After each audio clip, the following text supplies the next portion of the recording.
की क्षमता नहीं है। Please sir, please. हमारे विदेश सचिव तक को पर्सनल अटैक्स का निशाना बनाया गया। मैं पूछता हूं, इन शर्मनाक बयानों पर बीजेपी सरकार ने क्या कार्रवाई की और क्या एक्शन आपने लिया, ये यहां पर आपने नहीं बताया। देशभक्ति पर बड़ी बड़ी बातें करने में मोदी जी का कोई जोड़ नहीं है, कोई मुकाबला नहीं कर सकता। तो इतना बड़े बड़े बातें वो करते हैं। मंत्री बैठ के क्या कर रहे हैं सर? प्लीज आप बैठ जाए, आप बैठ के शांति हो जाएगी। जयराम जी आप बैठे, अरे आप बताइए, आप बैठे और शांति हमको सुन रहे पहले रो में बैठ के बात कर रहे हैं। प्लीज। सर, आप सदन डिस्टर्ब कर रहे हैं। Please finance minister wants to tell something. Sir आप सवाल उठाने वाले कर रहे हैं सर, आम और नागरिकों पीछे को से माननीय जयराम रमेश जी, मोदी जी तीन का मंत्रीगण बात कर कोई रहे हैं। जोड़ हर नहीं एक है, इनके विषय पर का सवाल ऊपर ही हमसे इधर पूछे, बात हो रही है और उनको सुन आप भी रहे। सवाल उठाने वाले इतना गुस्सा से आम और नागरिकों जवाब को भी देंगे गिरफ्तार हमारे करते समय हैं। सब जब आएगा। पीछे से लेकिन इतना गुस्से का आवश्यकता इनके नहीं है। अपनी पार्टी के लोग शहीदों का, सेना का अपमान करते हैं, लेकिन जब इनके अपनी पार्टी के लोग शहीदों का, सेना का अपमान करते हैं तो मोदी जी चुप क्यों बैठे हैं, चुप्पी क्यों साधे हैं? इसके ऊपर एक्शन लेना चाहिए। तो सर, मैं आपसे ये निवेदन करना चाहता हूं और साफ कहना चाहता हूं कि पहलगांव में हमले और ऑपरेशन सिंदूर को बीजेपी द्वारा पॉलिटिसाइज करने की कोशिश की गई और वही कर रहे हैं अभी भी। हर स्टेटमेंट में, हर बयान में, हर वक्त यही बात करते हैं पॉलिटिक्स की। अब मैं समझता हूं इससे उनका काम बनने वाला नहीं है। देश के लिए हमको लड़ना पड़ता है, सब मिलकर काम करना पड़ता है, लेकिन आज हम देखते हैं कि किसी को दोष देके वो खुद अपने आप को बचाने ला चाहते हैं। सर, डिप्टी चेयरमैन जी, अब मैं सीज फायर पर आता हूं। पहलगाम हमले के जवाब में भारत ने ऑपरेशन सिंदूर चलाया। हमारी सेना ने जोरदार अटैक किया। हम फ्रंट फुट पर थे। पाकिस्तान ने घुटने टेक दिए थे, हमारे सामने गिड़गिड़ा रहा था, ऐसा आपका कहना है। अब अरे मैं था क्या, उनके पास है सब फाइल, वो सब करते हैं, तो आपको क्यों चिंता है भाई? तो आपका कहना है, हम जब सरकार के ओर से कोई बयान आता है तो उसमें सही चीजें होंगे यही समझते हैं, लेकिन फिर अचानक युद्ध विराम की घोषणा हुई। सवाल यह है कि घोषणा किसने की और कहां से हुई और किस जगह से हुई, यह हमको मालूम करना था। सर, इस सीज फायर की घोषणा हमारे प्रधानमंत्री ने नहीं की, विदेश मंत्री ने नहीं की, रक्षा मंत्री ने भी नहीं की, बल्कि वाशिंगटन से अमेरिका के राष्ट्रपति ट्रंप ने की। उन्होंने दावा किया और उन्होंने दावा किया कि I stopped, sir inverted comma में, I stopped a war between India and Pakistan. ये ट्रंप ने कहा, हम सभी ने सुना, वो भी सुनने के बाद भी ये सब ऐसा हो रहा है, लेकिन मानने के लिए तैयार नहीं है। सर, राष्ट्रपति ट्रंप एक बार नहीं, 2 बार नहीं, 10 बार नहीं, 20 बार नहीं, 29 बार ये बात दोहरा चुके हैं। अब मेरे भाषण खत्म होने तक 30 हो जाएगा। सर, राष्ट्रपति ट्रंप ने बार बार ये भी कहा कि उन्होंने ट्रेड का इस्तेमाल कर युद्ध रुकवाया। ये जो ट्रेड का उन्होंने धमकी दी और धमकी देकर उन्होंने युद्ध रुकवाया। और अब ये ट्रेड की बात किसके फायदे के लिए की? कौन है वो महाशय? देश बेचकर पैसा कमाना चाहता है? कौन व्यक्ति है वो? और उसके सपोर्ट में कौन लोग ठहरे हैं? क्या प्रधानमंत्री ठहरे? नहीं, ऐसा तो नहीं। वो बड़े देशभक्त हैं। और कौन ठहरे? शाह साहब ठहरे? नहीं, वो तो कभी ठहरेंगे नहीं, ऐसी गलत बात तक नहीं करेंगे। फिर किसने किया? अदानी के पीछे कौन है? प्लीज बैठकर कमेंट नहीं। मिस्टर शक्ति सिंह गोयल, राष्ट्रपति, it's completely wrong. It will not go on the record and you are not allowed to speak like this. Please, I warn you mister Shakti Singh Goyal. No, आप अलाउ नहीं कर रहे हैं, आप अलाउ नहीं कर रहे हैं कि बोले। प्लीज, दिस ने will not go on the record. Please, माननीय प्रधानमंत्री के कोई टिप्पणी नहीं। प्लीज, बार बार ये भी कहा कि उन्होंने ट्रेड का इस्तेमाल कर युद्ध रुकवाया। अब ये ट्रेड की बात किसके फायदे के लिए हुई? कहीं आपके मित्रों के फायदे के लिए तो नहीं। मोदी जी गालियों तक का हिसाब रखते हैं। मोदी जी गालियों तक का हिसाब रखते हैं। कौन कितने गालियां दिया, किसने दिया, इसका हिसाब रखते हैं। लेकिन भारत के सम्मान के खिलाफ राष्ट्रपति ट्रंप की बात मोदी जी क्यों चुप बैठे हैं? क्यों चुप्पी साधे हैं? सर, फिर एक प्रेस कॉन्फ्रेंस में राष्ट्रपति ट्रंप ने कहा कि 5 जेट्स गिराए गए। कौन से हैं? अगर हम तो आपका उनका ये नहीं बोल रहे। जब ट्रंप बोल रहा है, आपका दोस्त बोल रहा है, उसके प्रचार के लिए जाते हो, उसके चुनाव के लिए जाते हो। इस बार फिर एक बार ट्रंप। अरे कोई विदेशी देशों में जाकर किसी प्राइम मिनिस्टर का प्रचार कोई देश करता है? आज तक कोई नहीं किया। हाँ? तो सर, तो वो कहने दो। मैंने 5 जेट्स गिराए गए। कौन, कहा? हम ये नहीं पूछते उनके ये कौन से थे, क्या है, ये आप ही को मालूम, आप इसको बता सकते हैं। मोदी जी से देश जानना चाहता है, वो साफ साफ कहे कि हमारा एक भी जेट नहीं गिरा। क्योंकि नहीं, ये तो अमेरिकन प्रेसिडेंट कहा, जो उनका दोस्त है, रोज कभी मिले तो गले लगा लेते हैं, हाथ मिला लेते हैं और सब बातें करते हैं। तो ये कोई बात छुपी हुई नहीं, वो करना चाहिए और देश को बताना चाहिए। और हमारे राजनाथ सिंह साहब वो झंझट में नहीं पड़ते और ज्यादा इसमें भी नहीं जाते, सच है बताते हैं।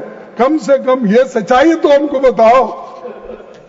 सर, डिप्टी चेयरमैन जी, प्रधानमंत्री जी से माननीय एलओपी, माननीय रक्षा मंत्री कुछ कहना चाहते हैं। चूंकि आपने नाम लिया है, he has right to speak. आपका नाम लिया है इसलिए आपको अधिकार है बोलने का। आपका नाम लिया इन्होंने इसलिए आप बोल सकते हैं। प्लीज आप बोले। आपने नाम लिया इसलिए उनको बोलने का हस्तक्षेप का अधिकार है। प्लीज, आपने नाम लिया। माननीय रक्षा मंत्री। सभापति महोदय, कल हमारे विदेश मंत्री ने लोकसभा में ये पूरी तरह से स्पष्ट I am not yielding sir. Sir, it's not question of yielding. आपने उनका नाम लिया, उनको बोलने का अधिकार है। प्लीज, आपकी बात रिकॉर्ड में जाएगी, आप बोले। अरे बाद में आप जवाब दो, अथवा बाद में जवाब दो। घटना हुई थी, तब से लेकर आज तक हमारे प्रधानमंत्री की कोई भी बात ट्रंप के साथ नहीं हुई है। यह बात हमारे विदेश मंत्री ने क्लैरिफाई कर दी है। हो गया। मैं समझता हूं कि इस क्लैरिफिकेशन के बाद फिर बोलने का कोई औचित्य नहीं है सर। और मैं फिर से इस बात को दोहराना चाहता हूं सर, किसी के दबाव में यह ऑपरेशन सिंदूर स्थगित नहीं किया गया है। अध्यक्ष महोदय, ऑपरेशन सिंदूर यदि स्थगित हुआ है अरे तो पाकिस्तान के सर, मैं यील्ड नहीं हुआ। की पॉलिटिकल वो बात- आपने नाम लिया उनका। वहां की पॉलिटिकल लीडरशिप के कहने पर वहां के डीजीएमओ ने रिक्वेस्ट किया है। नहीं वो बात अब बाद में सफाई दो ना। अरे इसको समाप्त करिए, साहब तब जाकर यह समाप्त राजनाथ नहीं सिंह हुआ है जी, या स्थगित हुआ है। अभी यह नड्डा पास साहब है। बचे हैं, होम मिनिस्टर यह- बचे हैं, वो सब यह डिफेंड कामा करते है, हैं। यह आप पुलिस जरा स्टाफ नहीं है। खामोशी से सुनिए, प्लीज खामोशी हाँ, से सुनिए। मानिए अभी लोग नड्डा बचे हैं जवाब देने के लिए, और होम मिनिस्टर भी फिर आएंगे, अपना बात कहेंगे।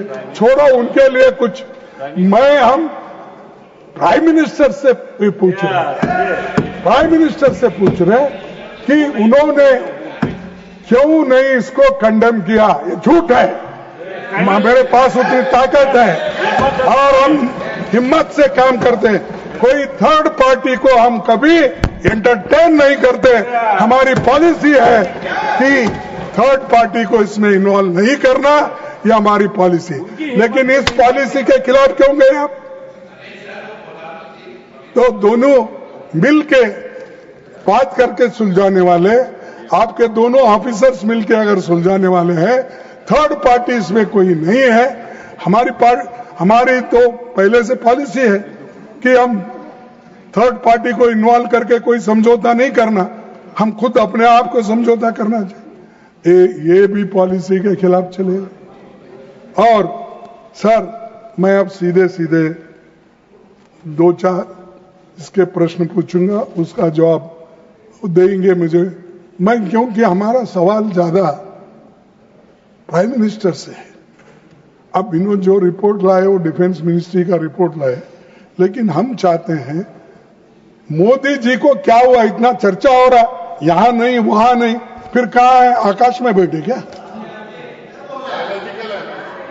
सर, पहला, किन शर्तों पर, आप सुनिए, किन शर्तों पर ये सीज फायर हुआ और पाकिस्तान बैकफुट पर होने के बावजूद अपने इसे क्यों स्वीकार किया? सर, नंबर 2, क्या यूनाइटेड स्टेट्स ने इसमें इंटरफियर किया? अगर हां, तो किसके कहने पर और किन शर्तों पर आपने किया? तीसरा, क्या यूएस प्रेसिडेंट ने यह सीज फायर कराया जैसा वो बार बार दावा कर रहे हैं? और अगर हां, तो क्या ये भारत की नो थर्ड पार्टी मेडिटेशन की पॉलिसी के खिलाफ नहीं है? तो ये भी जवाब होना चाहिए। सर, चौथा, क्या हमें ट्रेड थ्रेट्स या अन्य इकोनॉमिक ब्लैकमेल के कारण ये सीज फायर होना या इसको मानना पड़ेगा? ये सब 4 सवाल मैं आपके सामने रखा हूं। खैर, अंत में इसको प्राइम मिनिस्टर जवाब देंगे। उनसे उनका तो थोड़ा मुंह खुलवाए, क्योंकि बाहर बहुत हिम्मत करे, आए आकर बोले।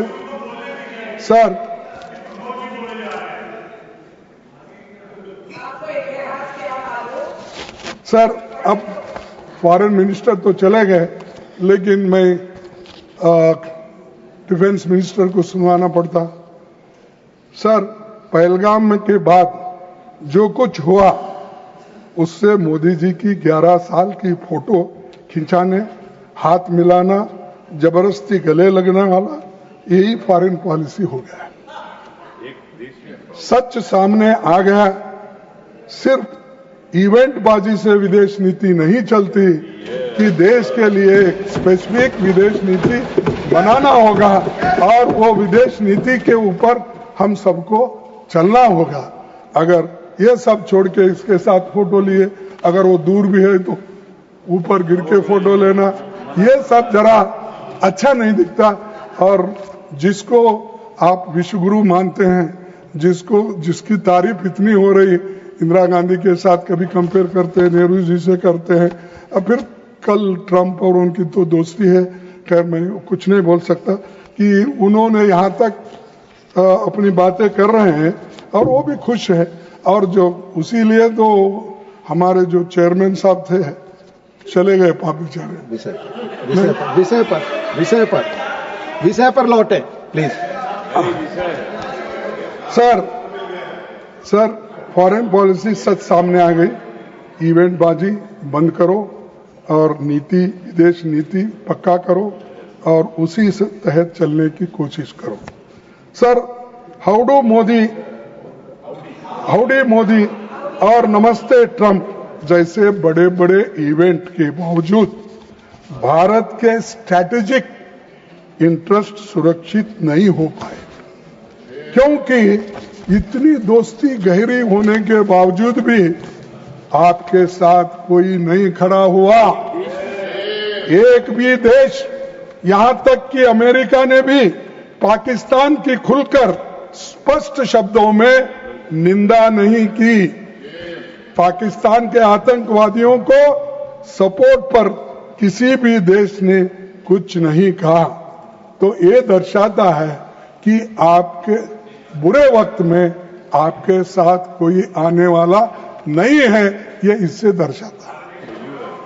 सर इतिहास में पहली बार अमेरिकी राष्ट्रपति ने पाकिस्तानी सेना प्रमुख को व्हाइट हाउस में खाने पर बुलाया। यूएस सेंट्रल कमांड चीफ ने पाकिस्तान को काउंटर टेरर ऑपरेशन में फेनोमिनल पार्टनर यानी पक्का साथी, तो पाकिस्तान हमारा पक्का साथी है, ये व्हाइट हाउस ने वहां के सेंट्रल कमांड ने कहा। तो आप ही बोलिए, एक तरफ वो लोग कंडेम भी कर रहे हैं और कोई आपका दोस्त बनने को तैयार नहीं है, तो दूसरे तरफ आप हर एक गले मिल रहे हैं, फोटो खिंचवा ले रहे हैं, कोई पीछे ठहर रहा है तो आगे ले रहे हैं। तो ये सब काम ये कर रहे हैं, क्यों? कहीं के लिए? अरे आपकी इज्जत ऐसा रहना चाहिए, कहीं आप कोने में भी ठहरे तो आकर आपको बुला लेके सेंटर में ठहरा, उसको कहते हैं उसका व्यक्तित्व। लेकिन उनको क्या मालूम है, मुझे तो समझ में नहीं आता। तो ये, और दूसरी बात साहब, सीज फायर के बाद आईएमएफ और वर्ल्ड बैंक ने पाकिस्तान के लिए बड़े आर्थिक सहायता का पैकेज घोषणा की।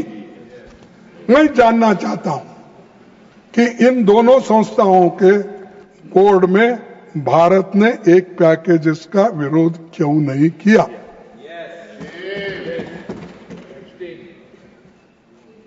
मैं आपसे सवाल कर रहा हूं, मैं जानना चाहता हूं कि इन दोनों संस्थाओं के बोर्ड के भारत ने इन पैकेज का विरोध क्यों नहीं किया?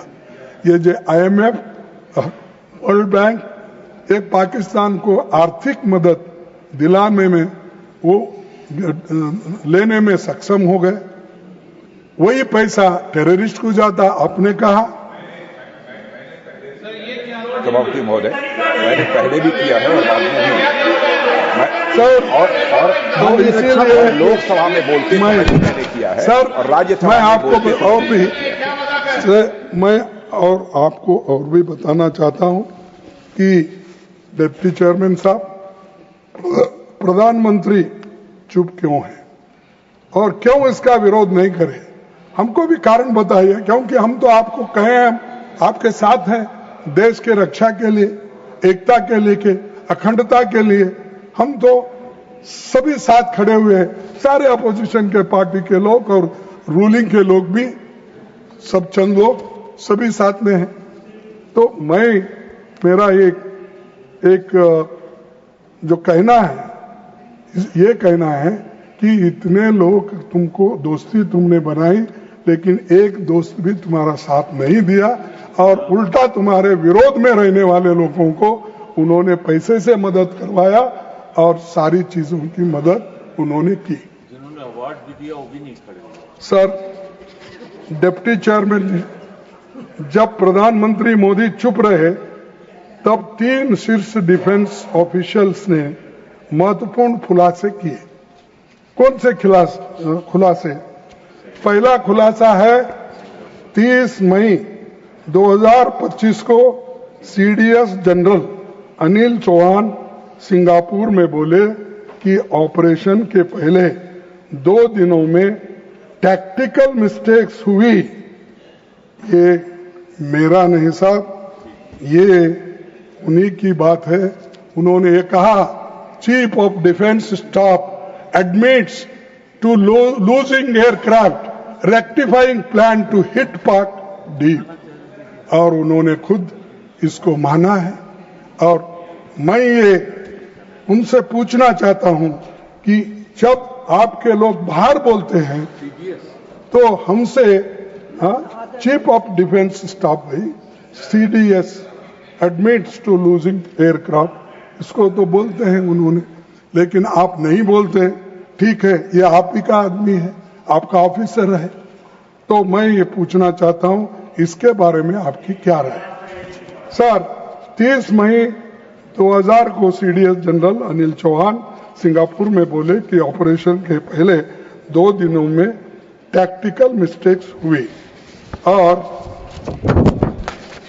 दूसरा, 30 जून 2025 को इंडोनेशिया में डिफेंस अटैची ने कहा कि पॉलिटिकल कंस्ट्रेंट्स ने मिलिट्री डिसीजन मेकिंग को हैम्पर किया। तो उन्होंने कहा कि गवर्नमेंट जल्दी डिसीजन नहीं ले रही है, इसके लिए हमारे को ये दिक्कतें आई है, उन्होंने कहा। और यानी ये सरकार की गलती है, सरकार समय पर उनको मदद नहीं की, उनकी बात नहीं सुनी, इसीलिए ये हुआ। ये कौन कहते हैं? Lost jets as orders were to not strike Pak forces. We did lose some aircraft, and that happened because of the constraint given by the political leadership to not attack the military establishment and their Pakistan air defenses. अरे harden आप एक तरफ देते हो और दूसरे तरफ आप कहते हो कि लड़ाई हमारे लोग लड़ेंगे 100 कितना फीट, 100 माइल तो नहीं बोले, 100 किलोमीटर अंदर घुस के हमने ये किया। अब बोल रहे हैं कि आपके डिफेंस ऑफिसर्स कि हमको निर्णय ही नहीं लेने देते, और निर्णय नहीं लेने की वजह से ये सब कुछ हुआ है, ये उन्होंने बताया, हमारा नहीं ये कहना, तो उनका है। सर, दूसरा, 4 जुलाई 2025 को उपसेना प्रमुख ने कहा, ऑपरेशन सिंदूर में भारत पाकिस्तान से नहीं बल्कि चीन से ही लड़ रहा था। पाकिस्तान से नहीं, चीन से ही लड़ रहा था। ये बातें उन्होंने कहा। China gave Pakistan live inputs on Indian diplomat. खेलो, झूले में खेलो उनके साथ, हाँ, अहमदाबाद में झूले में खेलो। ये आज आपकी का एक ऑफिसर ये कहता है, ये मैं बता रहा हूं आपको। और सर, ये जुलाई 25 को ये हो गया। फिर उसके बाद ये वही चीन है जिसे मोदी जी ने गलवान क्लैश के बाद क्लीन चिट दी थी, और 19 जून 2020 को प्रधानमंत्री ने कहा था, ना तो कोई घुसा है ना कोई घुस आया है। हमने कहा साहब आप सत्य बोलो, आप दिल खोल के बोलो, मैं बैठ जाता। ये बोले या नहीं बोले ये बोलो। आप तो झूठ नहीं बोलते, मैं समझा था, लेकिन मैं पहले बोलता था मोदी जी को झूठ, जबकि 15 लाख 2 करोड़ MSP वो ये झूठा संसदीय शब्द है, तो झूठा संसदीय शब्द, झूठा संसदीय शब्द है, झूठा संसदीे शब्द है। अरे असत्य साहब। और पार्टी ने जो समय दिया था उससे अधिक समय आप पार्टी का ले रहे हैं। नो प्रॉब्लम, नो प्रॉब्लम, आपकी पार्टी का समय जा रहा है, आपकी पार्टी का। ठीक है, ठीक है, मेरी गलती हो गई, मेरे को इंटरफेयर भी कर रहे ना सर, वो भी टाइम थोड़ा काटो। सो ये वही क्लीन चिट दी थी, और 19 जून 2020 को प्रधानमंत्री ने कहा था, ना तो कोई घुसा है ना कोई घुस आया है। मैं प्रधानमंत्री से पूछना और चाहूंगा कि हमारे डिफेंस ऑफिशियल्स में के स्टेटमेंट्स पर उनका क्या कहना है और आपका क्या कहना है। रक्षा मंत्री जी का कहना क्या है, प्रधानमंत्री जी का कहना क्या है कि ये सब जो मैंने आपको इतने सभी कागज दिखाए ये तो ऑथेंटिक है, फिर ऑथेंटिसिटी करो मत बोलो, ये ले लो नहीं तो आप देख लो ढूंढ लो तो ये आपकी है। सर और एक सभापति जी, उपसभापति जी, हकीकत यह है कि हम सांसदों को अंधेरे में रखा गया। हमें सभी जानकारी मीडिया के माध्यम से मिल रही थी और आज भी हमको माध्यम के जरिए ही मालूमात मिल रहे हैं। तो सर असल में किसी भी इंफॉर्मेशन या जानकारी को पहले संसद के सामने रखना चाहिए और खासकर ऐसे सेंसिटिव मैटर्स में आप अगर हमको अवगत कराएंगे तो क्लैश नहीं होता, मिसअंडरस्टैंडिंग नहीं होता। देश के इतने चंद बातें जो नहीं कहना है आप कहने के बाद हमको भी कहना पड़ता है। तो देश बड़ा है, इसको अगर लेकर आप सबसे राय लेके मशवरा लेके अगर बढ़े तो देश को अच्छा होगा। सब मैं और एक बात आपको कहना चाहूंगा साहब, सेंसिटिव मैटर्स की चर्चा के लिए हम स्पेशल सेशन की मांग कर रहे थे, तो उस वक्त आप सभी ने कहा कि हम इस बात को, हाँ, जो हमने आपसे रिक्वेस्ट की थी तो आपने ये बात को आप कह रहे थे, अरे तुम कौन होते मुझे बिठाने वाले? अरे मेरे को कोई नहीं बिठा सकता, सिर्फ मेरे लीडर बिठा सकते हैं, मेरे लोग जो चुन के लाते हैं वो बिठा सकते हैं। सर सिर्फ अभी 5 मिनट लूंगा आपका। आपकी पार्टी का समय जा रहा है, उससे मुझे कोई आपत्ति नहीं है। ठीक है सर। डिप्टी चेयरमैन, हम मांग करते हैं कि देश के सबसे सुरक्षित इलाके में हुई सुरक्षा और इंटेलिजेंस की इन गंभीर खामियों और गलतियों पर समयबद्ध तरीके से जवाबदेही तय की जाए। कारगिल युद्ध खत्म होने के बाद उस समय की सरकार ने कारगिल रिव्यू कमेटी बनाई थी, जिसकी अध्यक्षता खुद विदेश मंत्री जयशंकर के पिता के सुब्रमण्यम ने की थी और उनका ये जो from surprise to recording the Kargil review committee report, ऐसी एक रिपोर्ट तैयार करो, कहां गलती हो गई, क्या हो गई, सब कुछ बाहर आएगा। हर चीज को आप छुपाते रहेंगे तो और मामला बढ़ जाएगा। ये तो उन्हीं के पिताजी ने वाजपेयी के समय पर रिपोर्ट तैयार की थी, तो कम से कम वो कीजिए, उसको ढूंढ निकालिए क्या गलतियां हो गए। तो ये भी आप करने को तैयार नहीं है। सर दूसरा, मैं आपसे विनती करूंगा कि इस कमेटी ने 15 दिसंबर 1999 को रिपोर्ट दी और 23 फरवरी 2000 को इसे दोनों सदनों में रखा गया। हम डिमांड करते हैं कि इस मामले में भी ऐसी ही समीक्षा हो। हम डिमांड करते हैं, आप रखिए किसकी गलती हो गई, किसकी चीख, ये देश के इंटरेस्ट में है। हमको ये नहीं चाहते कि आपको ह्यूमिलेट करना या आपका इंसल्ट करना, आपको कुछ कहना, नहीं, वो हम नहीं सीखे। हम मदद करने का सीखे हैं, लेकिन किसी को दोष देने का नहीं सीखे। देश बड़ा है, इसीलिए हमको मिलकर काम करना है। मैं प्रधानमंत्री से ये भी कहूंगा कि अपनी सारी गलतियों और विफलताओं के लिए कांग्रेस को ब्लेम करना बंद करो। और उनके शिष्यों से भी ये कहना चाहता हूं, अरे भाई तुम्हारा काम तुम करो, हमको दोष देने में कुछ आपको मिलेगा नहीं, प्रत्युत्तर मिलेगा, आप उसका उत्तर भी नहीं दे पाएंगे। लेकिन ये लीडरशिप का मतलब होता है कि जिम्मेदारी लेना, ना किसी को दोष देना। आप लीडर्स हैं, आप जिम्मेदारी लो, प्रधानमंत्री जी बोलो आप, लेकिन मुझे समझता है आज नहीं कल वो यहाँ इंटरवेन करेंगे, उत्तर नहीं देंगे, इंटरवेन करेंगे, क्योंकि वो दूसरों को जवाब देना नहीं चाहते।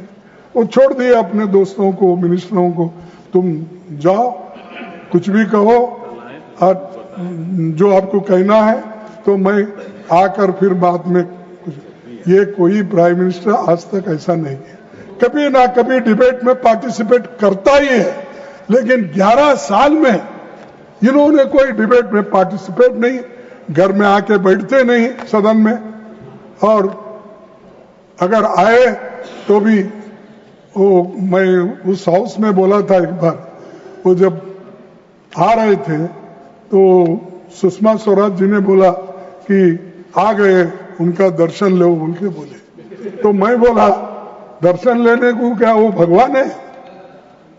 तब पूरा हाउस हंस पड़ा। हाँ,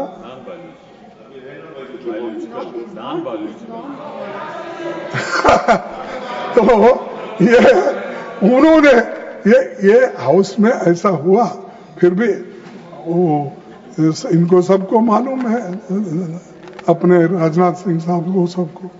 तो मेरा कहना यही है कि एक व्यक्ति को बढ़ावा इतना भी मत दो, उसको भगवान मत बनाओ। वो डेमोक्रेटिक सिस्टम में, वो डेमोक्रेटिक सिस्टम से आया हुआ आदमी को डेमोक्रेटिकली उसको जितनी इज्जत मिलनी है दो, लेकिन उसको भगवान बनाकर उसकी पूजा मत करो, उससे देश का नुकसान होता है। और बाबा साहब अम्बेडकर ने भी यही कहा, भक्ति इन रिलीजन इट में सॉल्व टू दिस सोल, और भक्ति इन पॉलिटिक्स वो डिक्टेटरशिप के तरफ जाता है। तो इसीलिए डिक्टेटर मत बनाओ साहब, आप प्रधानमंत्री बनाए, उसका काम करने के लिए आप मदद करो, लेकिन लोगों को गालियां देने के लिए मत छोड़ो। जैसा हमारे देहातों में बोलते हैं सब, माफ करना, क्योंकि मैं देहाती भी हूँ, सेमी अर्बन हूँ और सिटी का भी आदमी हूँ, मेट्रोपॉलिटन का। तो कभी लोग क्या करते हैं, उनको कुछ अपने गाय बछड़ों को चराने के लिए जगह नहीं है तो सरकारी गायरान में छोड़ देते हैं। सरकारी गायरान होती ना, आपके पास क्या कहते हैं मालूम, तो चारा खाने के लिए सरकारी गायरान में छोड़ देते हैं, सरकारी जमीन पे। कोई भी चार्ज कोई भी वहां पर छोड़ सकता है। वैसा आप मत करो साहब, ऐसा मत छोड़ो उनको, कहीं भी चरने के लिए मत छोड़ो, पूरा देश खराब हो जाएगा।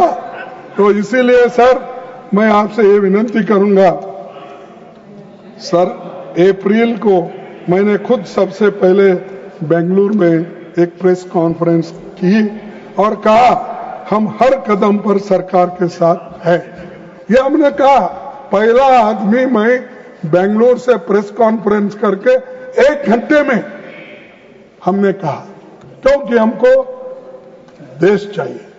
हम और आप मिलकर अगर बनाएंगे देश को बनता है, लेकिन एक दूसरे को कुचलने का काम करेंगे तो देश नहीं बनेगा और आपका भी नाम इतिहास से मिट जाएगा।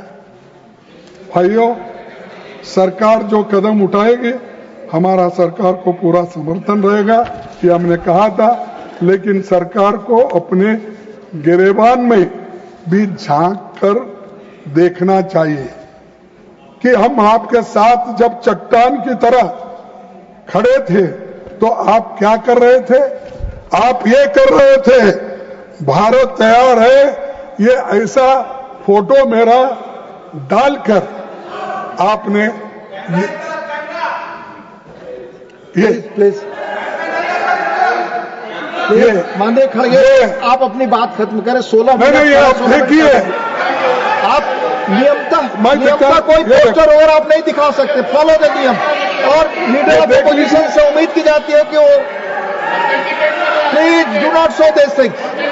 नो प्लीज, किसी तरह का पेपर पोस्टर दिखाना मना है। Please sir, it will not go on the record. No, देखिए, नो, हम आपको सपोर्ट कर रहे हैं, आपके पीछे हैं, चट्टान के तरह हम ठहरे हैं, लेकिन हमको ऐसी से नहीं देते हैं, नहीं दिखाएगा। तो ये लानत है आप लोगों के ऊपर। ऐसे लोग देश के, हम 55 साल से गवर्नमेंट में काम किए, बाहर किए, और पॉलिटिक्स में मैं हूं, और 60 साल मैं पॉलिटिक्स में काम कर रहा हूं। 55 साल से मैं हुकूमत में, यानी एमएलए, एमपी, कुछ ना कुछ आपके आशीर्वाद से मिला है, लेकिन मेरे को ये सजा देते आप, मैं गद्दार हूं, हमारे लोग गद्दार है, ये शर्म आना चाहिए। अगर ये बात रही तो मैं कहूंगा गद्दार आप लोग हैं, जो ब्रिटिश के साथ गद्दारी, देश के साथ गद्दारी की, ब्रिटिशों को सपोर्ट किया, और गद्दारी से आजादी की लड़ाई में आपने कभी हिस्सा नहीं लिया। ऐसे लोग बैठकर आप मजाक कर रहे हो और हमकी धज्जियां उड़ाने की बात करते हो। तो सर, मैं ये कहूंगा कि आप विपक्षी नेताओं को बदनाम करने, ये आपकी असलियत, ये आपका असली चेहरा, चाल और चरित्र, ये सरकार का चैनल दूरदर्शन का 8 मई का प्रोग्राम है।